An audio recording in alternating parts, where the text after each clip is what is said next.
Olá, estudantes da Palavra de Deus, bom dia. Um feliz despertar a você com a graça e a paz de Jesus. Hoje vamos dar mais um passo em nossa jornada bíblica Despertar com Deus, estudando o capítulo 25 de 1 Crônicas, com o tema Os Músicos na Adoração a Deus. Dando sequência em nossa jornada bíblica, hoje vamos conhecer os ensinamentos deste capítulo. Vamos encontrar Davi comissionando, separando e organizando a parte do canto e também da música instrumental. Vamos encontrar destaques interessantes para o ministério dos levitas e dos músicos. Por que a música, tanto vocal quanto instrumental, é tão importante em nossa adoração a Deus? Você sabia que antes de sua rebelião, Lúcifer era o regente do coro celestial dos anjos? Porque devemos conhecer e buscar uma adoração que seja aceitável a Deus. Quais são os perigos que envolvem os músicos que são destinados a servirem na adoração ao Senhor nos cultos? O que a palavra de Deus nos ensina sobre isso? Vamos ver? Vamos entrar nesses pontos em nosso estudo de hoje. O estudo de 1 Crônicas 25 aborda a organização detalhada e a importância do ministério da música e do louvor no templo, tanto em Jerusalém, instituído pelo rei Davi, quanto para hoje. O capítulo destaca a seriedade e a consagração necessárias para o serviço de adoração a Deus, focado na organização do ministério da música e louvor no templo por Davi, com ênfase a 3 personagens, Asaf, Emã e Jedutum. Era um chamado à excelência, organização e sacralidade no louvor, mostrando que músicos são ministros sagrados, não meros artistas, e que a música deve ser um ato profético e focado em Deus, não em entretenimento. O objetivo é agradar a Deus, não ao público ou a um sucesso comercial. Um alerta, viu? Para a música hoje chamada gospel moderna. A música no templo não era show, mas um ministério com 288 músicos e 4.000 instrumentistas para louvar continuamente, uma lição para a igreja atual. Vamos aos detalhes importantíssimos que este capítulo traz a nós agora em nosso estudo. Fique conosco até o fim. Não pare por aqui, porque o estudo reserva ensinamentos e muitos detalhes, tanto para o período, para o tempo em que foi escrito, quanto para os nossos dias hoje. Deixe o seu joinha, deixe o seu like, comente o que você achou deste capítulo, deste estudo, e se não é inscrito, inscreva-se. Vamos à primeira parte de nosso estudo, a análise e comentários dos versículos, para entendermos o contexto de quando foi escrito. A lista dos instrumentistas e cantores é colocado logo após os levitas, refletindo a relação entre suas atividades nos serviços do santuário. O capítulo 25 alista 24 classes de cantores. Esses músicos formavam um grupo importante e desempenhavam um papel significativo nos serviços do templo, na adoração. O verso 1 destaca que eles profetizaram ou profetizavam com harpas. Essa chamada profecia levítica era inspirada em música e tinha foco em louvores a Deus no seu sagrado santuário. Outras passagens bíblicas que relacionam música com profecia estão em 1 Samuel e 2 Reis. Emã, um dos 3 chefes da música, é chamado o vidente do rei, um título normalmente aplicado a profetas. Muitos dos salmos ou cânticos foram compostos por profetas e são de natureza profética, como alguns dos salmos de Davi, e seu canto visava a edificação do povo de Deus, bem como a glória de Deus. Esses salmos foram escritos em forma poética. Agora o verso 3, são citados 5 nomes aqui. A lista, nos versos 9 a 31, sugere que falta um nome, o nome de Simei, porque aqui diz que eram 6. Então, aqui está o entendimento. No verso 4, destaca Ananias. A partir do 6º filho, Ananias, os nomes traduzidos do hebraico formam a seguinte oração de Emã sobre sua obra como cantor: Sê gracioso, Senhor, sê gracioso comigo. Meu Deus, a ti tenho orado e exaltado pedindo auxílio. Embora exaltado sozinho, tenho proclamado, ó Altíssimo, visões. Deus deu a Emã esses filhos, e este piedoso servo do Senhor deu a seus meninos esses nomes, compondo uma mensagem. Cria que Deus o abençoaria, de forma a completar a sentença formada com os nomes de seus filhos. Agora o versículo 5, cujo poder Deus exaltou, falando de Emã ainda, uma metáfora hebraica bem conhecida que significa exaltar uma pessoa ou aumentar o seu poder. Então, aqui parece significar que o Senhor havia exaltado Emã ao dar-lhe 14 filhos e 3 filhas. Como sabemos, naquela cultura, naquela época, ter muitos filhos era sinal da bênção divina. No caso de Emã, esse fato é especialmente aplicado como consequência das promessas que Deus fizera de torná-lo poderoso. Agora, o verso 7 destaca 288. Este número é a multiplicação de 24 vezes 12. Assim, os 24 filhos de Asaf, Gedutum e Emã, alistados nos versos 2 a 4, devem ter sido músicos dirigentes.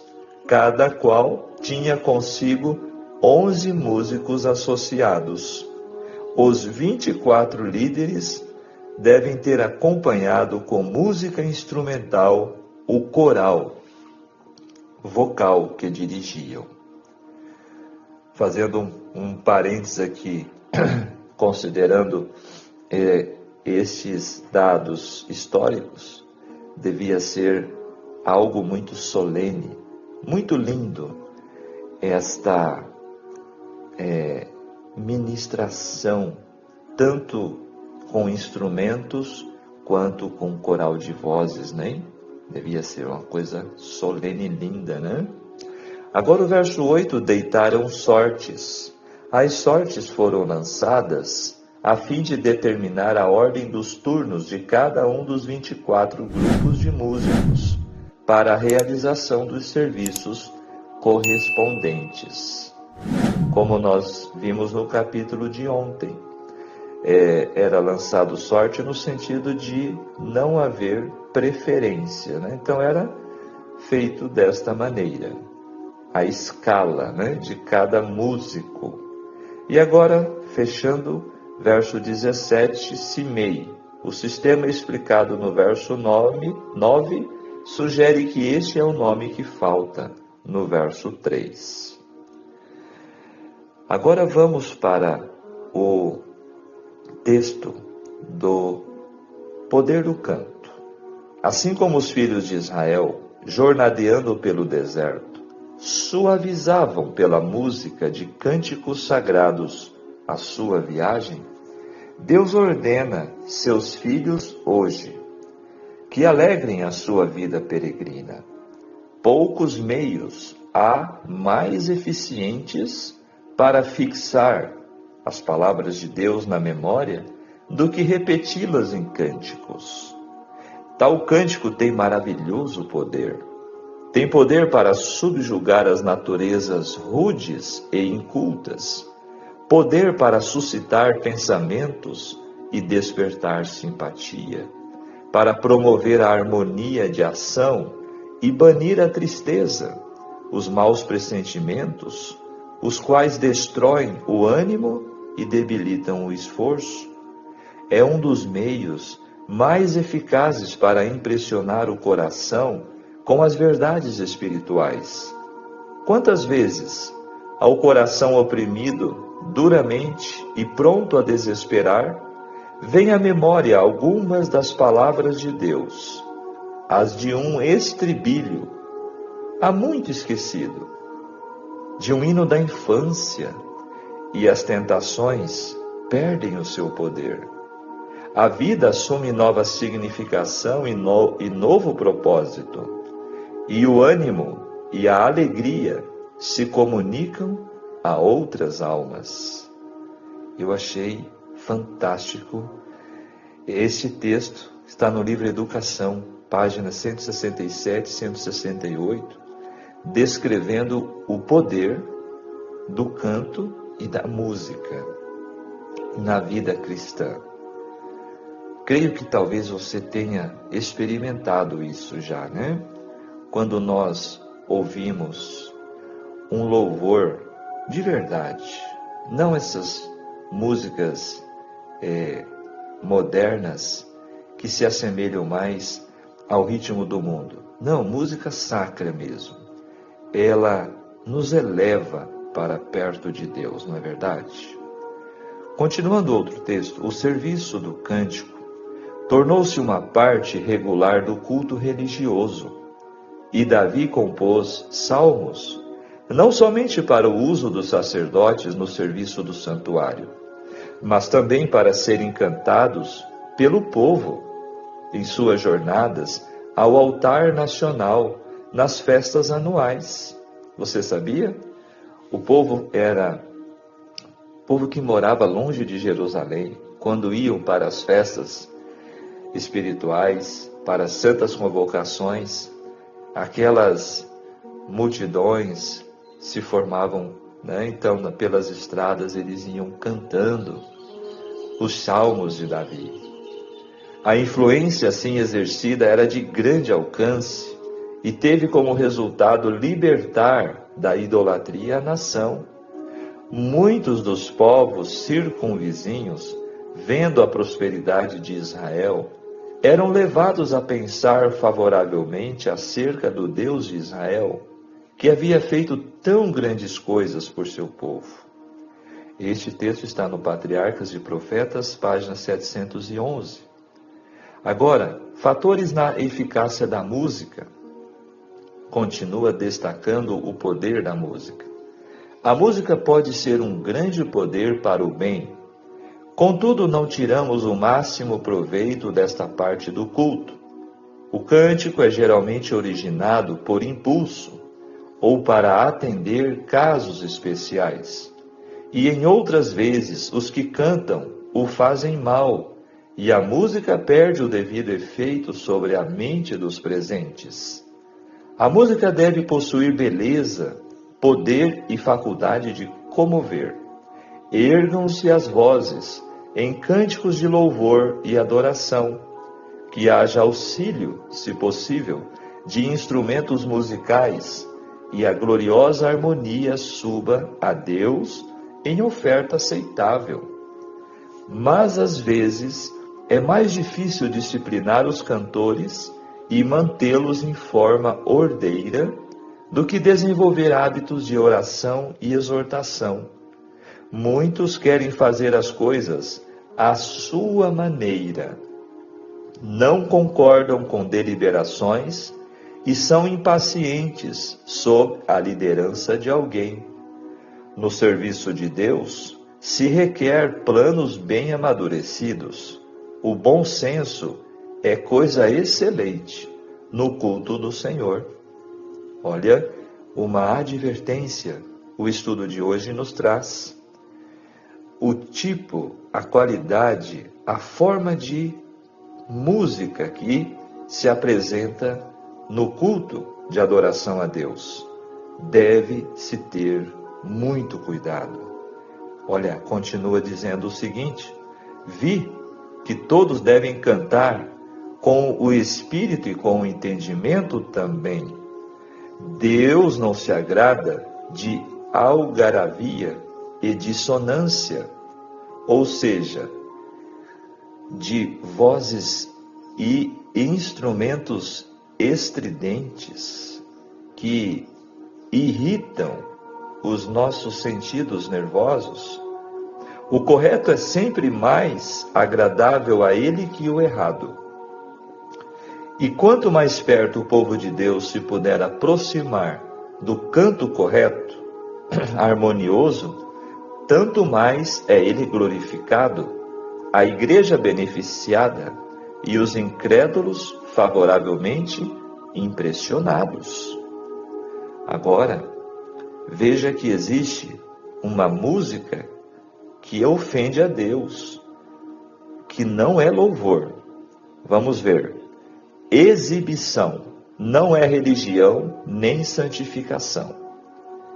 Coisa alguma há mais ofensiva aos olhos de Deus do que uma exibição de música instrumental, quando os que nela tomam parte não são consagrados, não estão fazendo em seu coração melodia para o Senhor. A oferta mais agradável aos olhos de Deus é um coração humilhado pela abnegação, pelo tomar a cruz e seguir a Jesus. Veja que risco aqui apresenta. Quando o músico, seja vocal ou instrumental, se apresenta no culto com o objetivo de exibição de seus dons, ele está ofendendo a Deus.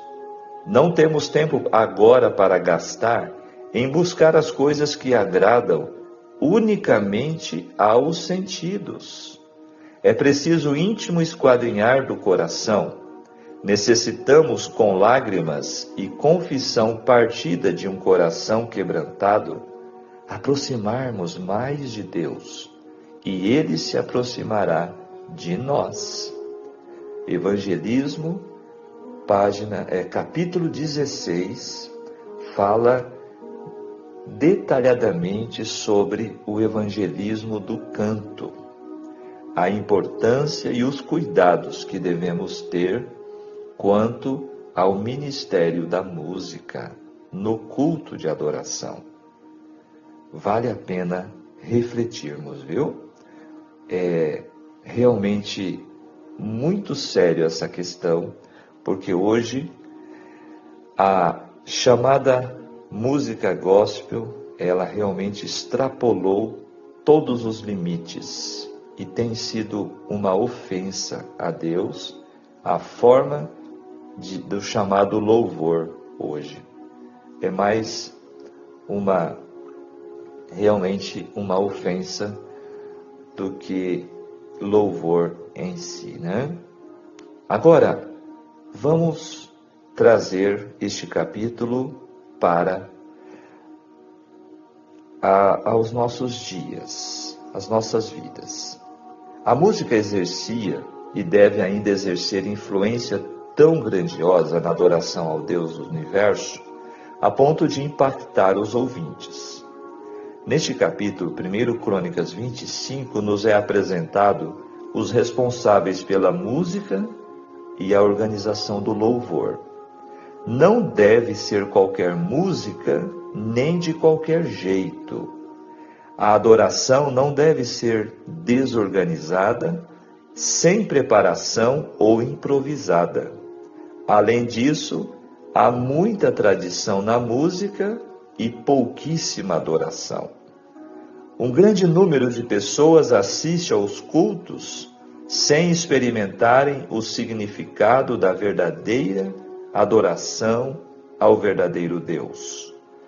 As normas de um culto que as pessoas aprendem ao se unirem a uma determinada igreja servem de diretrizes, seguindo as tradições como sendo as normas para determinar a adoração de outras pessoas.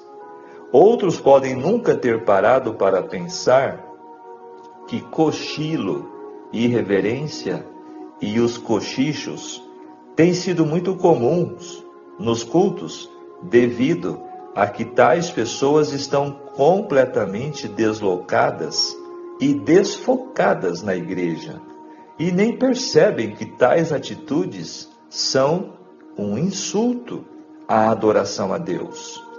Enquanto alguns cultos se parecem com shows de tão agitados, outros podem se parecer com velórios de tão parados. Precisamos urgentemente olhar para 1 Crônicas 25 e equilibrar nossa adoração a Deus pelas lentes das sagradas letras inspiradas pelo Espírito Santo e não pelo espírito humano. Reavivamento espiritual passa pela reforma na adoração. Quando o culto não é correto e realmente de adoração a Deus, jamais será possível desejar que os participantes do culto se retirem da igreja, convictos de terem estado na presença do Santo e Soberano Deus. É certo que uma das causas de não sentir a presença de Deus no culto está na falha de quem busca, porque o busca inapropriadamente, ou seja, de forma errada, resultando assim num desleixo, descuido e irreverência na adoração. Quem não adora a Deus individualmente revelará sua frieza na adoração pública. Sim, tudo começa individualmente. Quem não tem um encontro diário e particular com Deus, jamais o terá publicamente. Quem não tem prazer na adoração diária, na semana, não terá satisfação na adoração coletiva, no culto de final de semana ou qualquer dia que seja. O santuário ou o templo eram cópia do santuário que está no céu. O sacerdócio e os serviços culticos no templo terrestre eram típicos do celestial, revelando assim que qualquer coisa que fizermos em relação a Deus não deve ser imitação das coisas terrestres, mundanas, mas das coisas celestiais, espirituais. Qualquer imitação do que é produzido no mundo não é aceito no céu. Se existe uma lição importantíssima em 1 Crônicas 25 que devemos praticar, é a seguinte: prestar atenção em nossa adoração a Deus, a fim de que ela seja aceita por Ele. Do contrário, seremos rejeitados por Ele. Estaremos trilhando o caminho, sabe de quem? de Caim, que ofertou dos seus próprios frutos, não aquilo que Deus pediu. Devemos aprender com Davi a adorar a Deus verdadeiramente em espírito e em verdade. Atente para isso, faça isso, não de vez em quando, mas todos os dias. Reavivemo-nos. Olha, pessoal, muito realmente profundo, muito sério e realmente uma reflexão muito solene esta do estudo de hoje. Vamos agora encerrar a parte final de nossa reflexão. Da mesma forma com que foram organizados os ministérios levítico e sacerdotal, conforme vimos nos capítulos anteriores, foi instituída a função dos cantores no tocante ao louvor do templo. Aqueles servidores não eram apenas músicos, mas através da música eram agraciados por Deus para profetizarem, conforme vimos no verso 1. Eram homens inteiramente consagrados a Deus e que exerciam o seu ministério debaixo das ordens do rei. Além de serem fiéis a Deus e ao rei, também eram submissos a seus pais, conforme vimos no verso 6, os filhos de Emã, pais e filhos unidos numa só voz para um único propósito: louvar, glorificar a Deus. Em grupos de 12 eles se revezavam para o canto da casa do Senhor, de forma que o templo era um lugar de constante louvor e adoração. Assim como no céu, o louvor não cessa.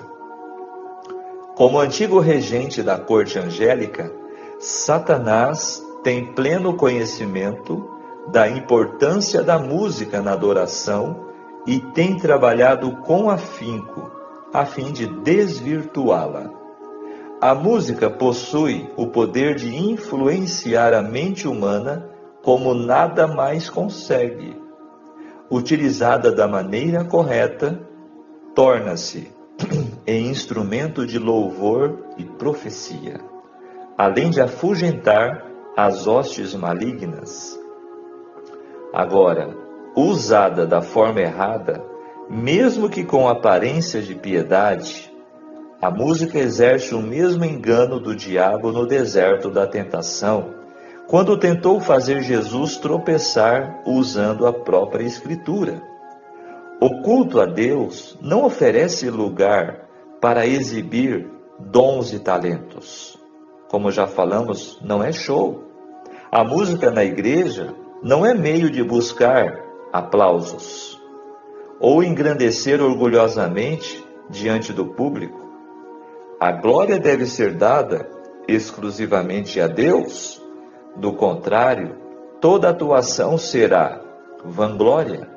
Aliás, uma glória vã e inútil, sem sentido real, desprovida de espiritualidade. A música, na adoração, também é uma forma de expressar emoções e experiências. Durante momentos de alegria, as canções celebram as bênçãos de Deus, enquanto em tempos de tristeza, a música pode servir como meio de consolo e esperança. Essa versatilidade permite que a música se torne um veículo para adoração autêntica, refletindo a variedade de experiências humanas na caminhada de fé. Olha quantos ensinamentos, amados, este estudo está trazendo a nós. Eu fiquei encantado com os detalhes deste estudo que o capítulo 25 apresenta. Resumindo a importância da música na adoração, neste capítulo, é um testemunho da necessidade de louvar a Deus de maneira significativa e reverente. A narrativa nos convida, portanto, a refletirmos sobre como podemos incorporar a música em nossas próprias práticas de adoração, reconhecendo o poder de unir, ensinar e edificar a comunidade de fé. Que possamos aprender com a história de Davi e valorizar a música como uma expressão vital de nossa devoção ao Senhor. Vigiemos e oremos. Amém. Louvado seja o nosso Deus. Que ensinamentos fantásticos. Eu creio que foi muito claro, né, os ensinamentos que recebemos neste estudo hoje. O pensamento do dia: que a sua vida seja uma linda canção sobre a salvação. Amém?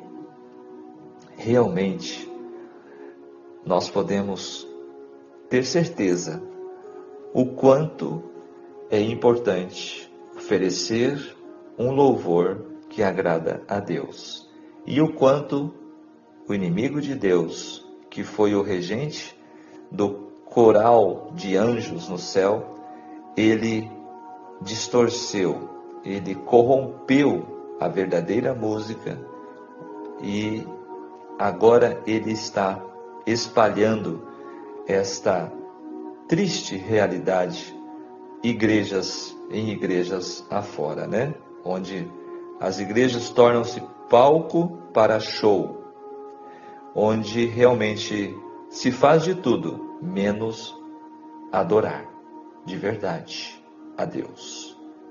Que Deus nos ajude. Vamos orar para isso. Pai nosso que estás no céu, santificado seja teu nome. Obrigado, Senhor, pelo despertar deste novo dia. Obrigado, Senhor, porque a sua misericórdia ela se renova a cada manhã, como sendo um novo presente, todos os dias, que o Senhor coloca nas nossas mãos. Senhor, diante deste estudo, desta reflexão de hoje, nós pedimos perdão naquilo que falhamos em nossa adoração a Ti. Pedimos que ilumine nossas mentes com Teu Espírito Santo, com a Tua Palavra, para que possamos compreender realmente sobre a verdadeira adoração, especialmente falando sobre o louvor, sobre a música, tanto com instrumentos quanto com vozes, que possamos oferecer a Ti um louvor agradável e que seja aceito, que chegue ao Seu trono de graça. Dá-nos, Senhor, um coração humilde e submisso para fazer a Tua vontade e não a nossa. Abençoe esta pessoa que está ouvindo agora esta oração e que acabou de acompanhar este estudo, dedicando a Ti este momento de comunhão. Que o Senhor continue ao nosso lado cada momento deste dia, em nome de Jesus. Amém. Muito bem. Que Deus te abençoe, que Deus te guarde. Fechamos mais um capítulo. Se você ainda não é inscrito, inscreva-se e você terá acesso a todos os nossos estudos. Começamos lá no primeiro capítulo de Gênesis e estamos indo capítulo a capítulo até o fim em Apocalipse, se Deus nos permitir. Um grande abraço, até o nosso próximo estudo. Tchau, tchau.